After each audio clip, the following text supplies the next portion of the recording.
equity, accountability. Providing public service should never be based on political support or personal loyalty.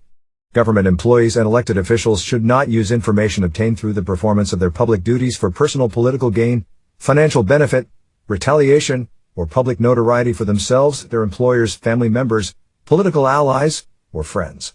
Over the last few years, I have watched how decisions are made in Baltimore County, particularly regarding planning, development, and land use on the east side.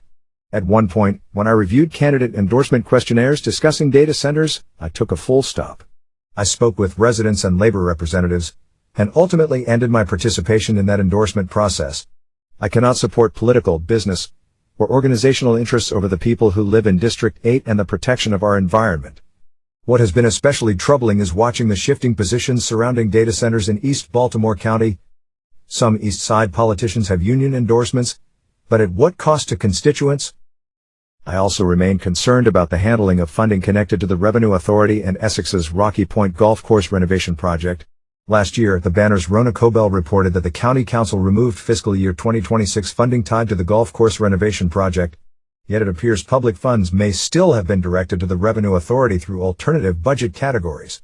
Residents and the Council deserve clear answers and transparent accounting when public dollars are involved. As a Baltimore County Planning Ambassador, I understand the planning process and the importance of balancing economic development, infrastructure capacity, environmental impacts, and community input. Unfortunately, East Side communities have too often been asked to absorb the consequences of poor council decisions.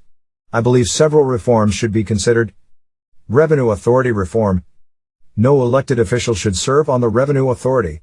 If the authority continues receiving county funding without a corresponding public return of revenue or transparency, it should be required to provide testimony during public budget hearings. On-duty restrictions. Prohibit political activity while employees are on duty inside government buildings or using government vehicles and equipment. Misuse of public resources. Strengthen enforcement against the misuse of public funds, official titles, county email systems, government social media accounts, or other taxpayer-funded resources for political purposes. Coercion and quid pro quo conduct.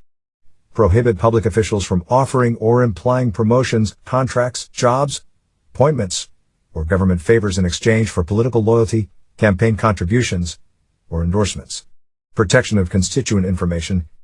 Establish stronger safeguards preventing constituent interactions, complaints, or casework from being used for retaliation, online targeting, or personal notoriety. Employee classification standards. Create clearer distinctions between general public employees and high-level policy or enforcement officials. Independent oversight and enforcement. Strengthen independent ethics and accountability mechanisms with the authority to investigate violations free from political interference. Meaningful penalties.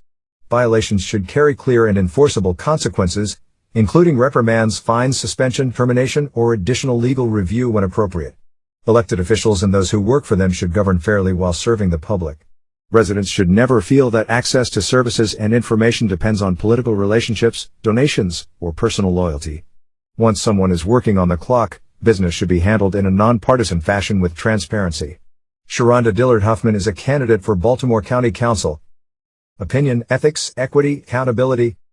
Providing